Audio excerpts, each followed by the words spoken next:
probably the worst part about Skyrim is how predictable the weapons are. The sword is a sword. The fire spell does fire stuff. Summoning a transparent purple dog is just boring. But what if you wanted to roll the dice and let the gods of fate determine what kind of attack your weapon does against an enemy? Can you beat Skyrim with only the Wabbajack?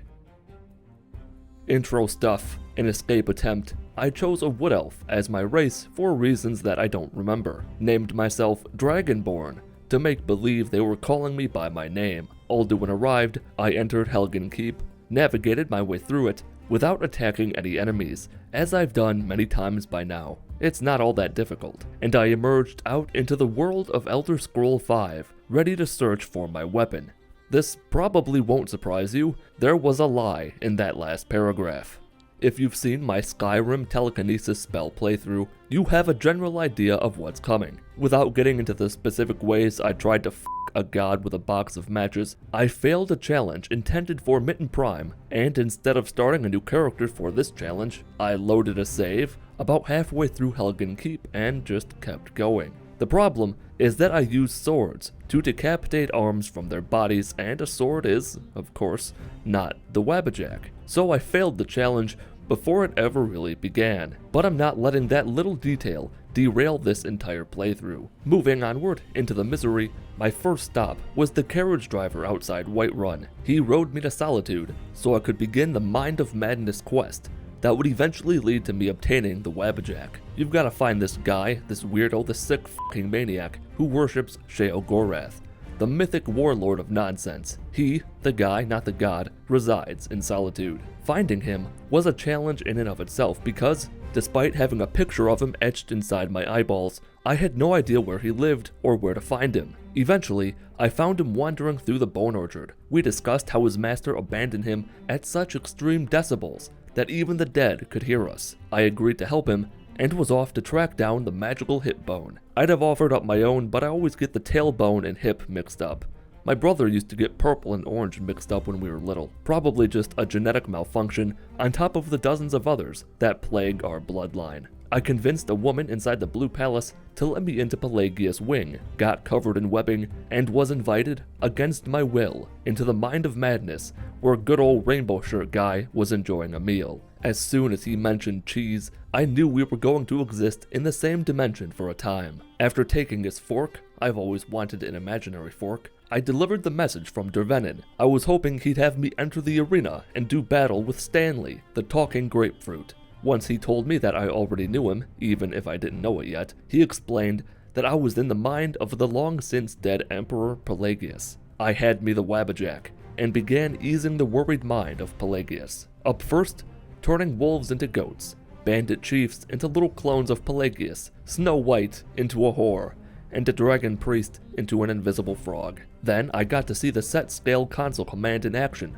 by shrinking the self-doubt, anger, and some other third thing, while also making Pelagius grow in size. Lastly, I had to use the Wabbajack to defeat an enemy. I don't know what I did. I blasted the rock with a magic. Both rocks crumbled into gravel. A flame thrall appeared, but I ignored it. Returned to Sheogorath. He was impressed that I succeeded in my quest. I was sent back to the Elder Scrolls V with the Wabbajack, and the real game could finally begin. Now, the thing about the Wabbajack is that unlike when you use it in the world of make-believe, the Wabbajack runs on the most crude of oils to ever exist, filled soul gems. I spoke to the Jarl, met the wizard, left Whiterun, used the Wabbajack on a few bandits out in the wilderness, and the madness of this weapon made itself very well known. The Wabbajack can have one of the following effects on most creatures you attack: Fireball, Thunderbolt, Frost Rune, Heal Other, Disintegration, Invisibility,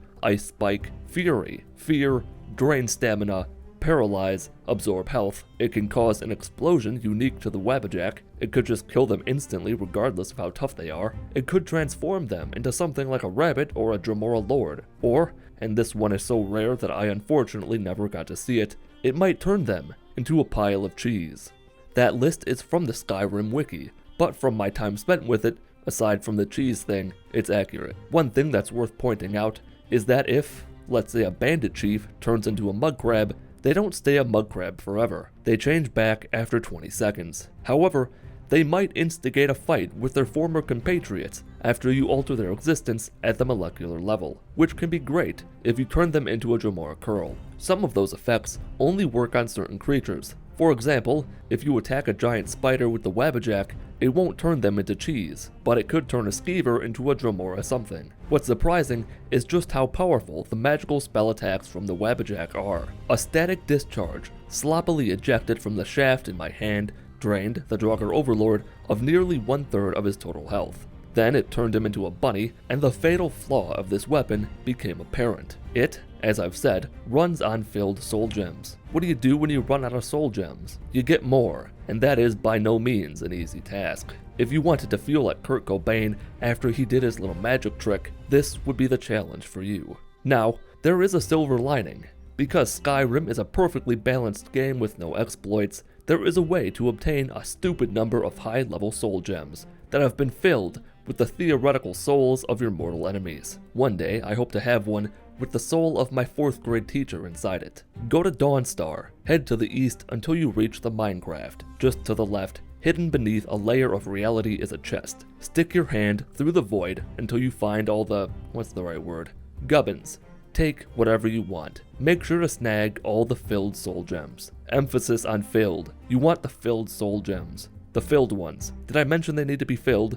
The only soul gems you want are the filled ones. Then find the pussy merchant. Quick save, blast her with your magic stick, reload the save, and her inventory will reset along with the chest you ransacked. It's connected on a cosmic level with her. This allows you to infinitely reset her inventory, to obtain both a seemingly endless amount of gold via selling her stuff back to her, and an insane number of grand soul gems, filled with very swag souls. See, you thought I was going to say that other guy, Pro Jared, but I didn't. I won't bore you with the details or a time lapse. I spent about an hour and 45 minutes repeating this task until I had an obscene number of soul gems, and I left. At some point, in those 6,000 seconds of monotony, I left Dawnstar, returned to Whiterun, heard of a dragon attack, went with the disposable soldiers to fight it, battled it with my wand, bested it as goodly as I could, and got back to the important things, like scaling the mountain to High Hrothgar, meeting the Greybeards, and traveling to Ustengrav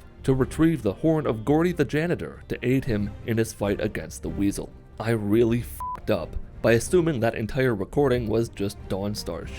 Well, I'm nothing if not impatient, lazy, nasally, and presumptuous. With the Wabbajack and a nearly limitless supply of soul gems, crawling through the dungeons becomes a whirlwind of chaos, destroying everything in your path. Even if you unintentionally give an enemy invisibility, or regenerate their health, or turn them into a demonic swine, you can immediately blast them a second time to negate the effects, then hit them a third time to hopefully cause damage. The next monumental task I completed was attacking the ancient newborn dragon that hadn't even gotten its skin back by the time I landed my first blow on it. That was another lie. Turns out that the Wabbajack, on whatever difficulty I'm playing on, is a ridiculously powerful weapon against a dragon. Most likely because a lot of the possible effects of the Wabbajack don't apply to dragons. You can't turn them into a cheese or make them invisible. You're pretty much limited to effects that cause damage, things like electrocutions or burning to death. Not long after the dragon died, I found myself in the Thalmor embassy where, for once in my life, I had a relatively easy time performing a terrorist attack by sneaking my way into the party, then killing everyone I found. The Thalmor are certainly tougher than bandits or Draugr, but the Wabbajack is like a drunken snail. It just don't give a f***. The biggest obstacle you'll face while in the embassy is the wizards holding an imaginary sheet of glass in front of their bodies to protect them from all harm.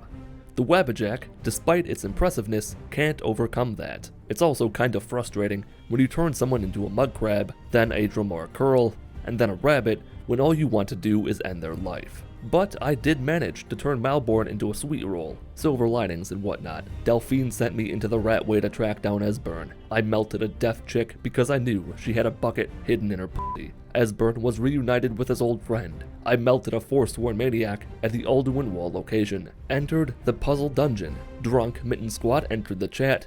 Ripped the limbs off a, if any of y'all mother cuckers destroy that old woman, I'll destroy your frame, tater, tot. I'm not even gonna attempt to say the rest of that. Drunk Mitten Squad left the chat. I slit my hand's throat, stuck a blue ball of magic light in a painting's eye socket, enchanted a set of Blade's armor because, for the first time in history, I decided to use it, and because brute forcing solidified souls into a screaming mouth stick increases your enchanting skill. Learned of Parthenax from the grayest of beards, braved the wilderness, watched a goat commit suicide, used knowledge of opposites to destroy an ice demon with a fireball, exhaled loudly on the big dragon, and left to find an Elder Scroll. Rather than doing what the game recommends, I winged it and found myself lost on a mountain. Then I discovered Elfland, rode a wooden wheel machine to Winterhold. Shrek interrupted my nothing. I did my best impersonation of Stupid the horse without the dying part. Got the Rubik's Cube from Mr. Igloo. Used a cheat to see what was inside the box. Was flooded with memories of all the times I talked about covering an acre of land with human skin in the Mitten Squad Discord server. And began the worst part of Skyrim for the 9th time. The good news is that I can use my staff on the mechanical spiders. Sometimes they become transparent. Other times they become followers of Peter Cottontail. The spanking machine walloped my bottom into oblivion. I threaded the needle with ungodly precision, died over and over again, trying to get to the bottom of this hole by using the sonic shout, rather than just taking the proper path like a normal person. A horde of Falmer harassed me to the point of breaking the game, because it crashed. A lot. Like, probably 6 times in the span of 3 minutes. I don't remember what fixed it. Maybe restarting the computer. Maybe taking the needles out from under the toenails in my Grandma Sparkle voodoo doll. Who can say? But eventually, I got back in the game. Ignored the big lad that wakes up, and found out what it's like to live inside a lava lamp. With the puzzle solved and the Elder Scroll removed from its egg, I gave the box to Septimus, killed him, took the box back, and read the scroll at the window in reality, where Father Time tripped and scraped his knee. Finally, the moment you've all been waiting for has arrived. Mitten Squad and his stick versus a primordial evil who wants to destroy everything you've ever loved, as well as everything that you didn't. Here's the thing about Skyrim though, it's bullshit.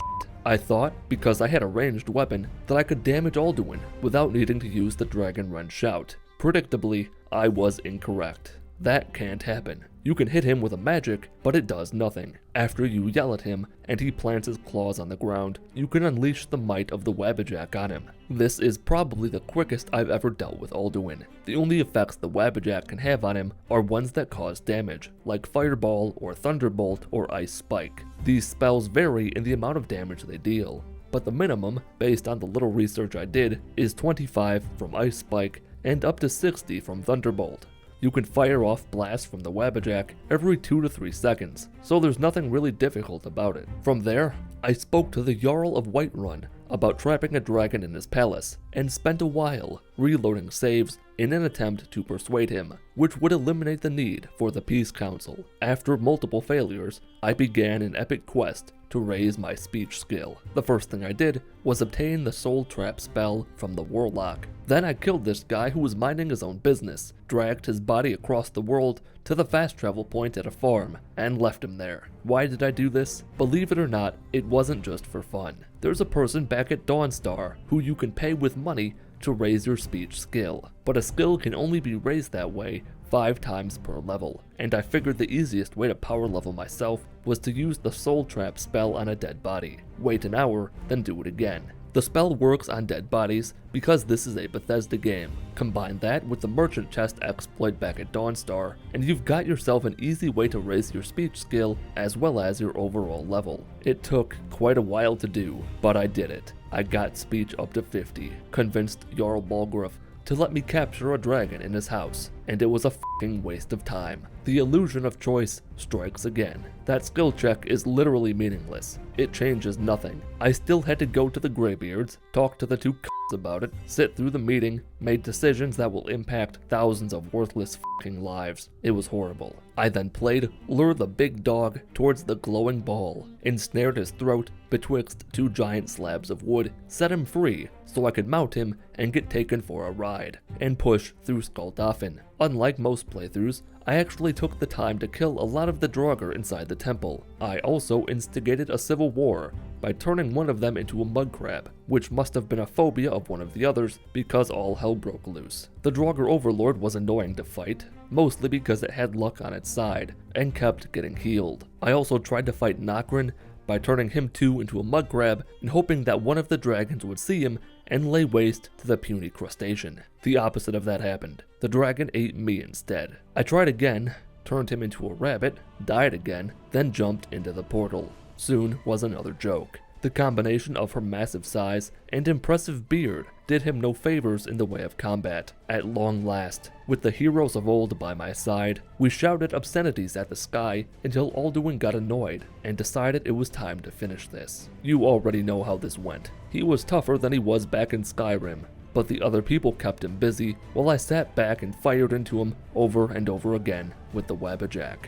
The World Eater fell before me. I tried to get a cinematic shot. It crashed the game. I had to do the entire thing all over again. He died a second time. I tried my hardest to get the Wabbajack to stand inside a bucket, but it didn't work. I settled on this, and did not beat Skyrim with only the Wabbajack. If you enjoyed the video or learned anything, leave a like. Leave a dislike if you didn't enjoy the video or didn't learn anything. Thanks to the champion tier supporters, as well as other channel members. Why? Just why? Thanks to the champion tier supporters as well as other channel members for making videos like this one possible. Join the Mitten Squad Discord server through a link in the video description. Follow me on Twitter @Mitten Squad. My name is Paul of Mitten Squad. Have a wonderful day.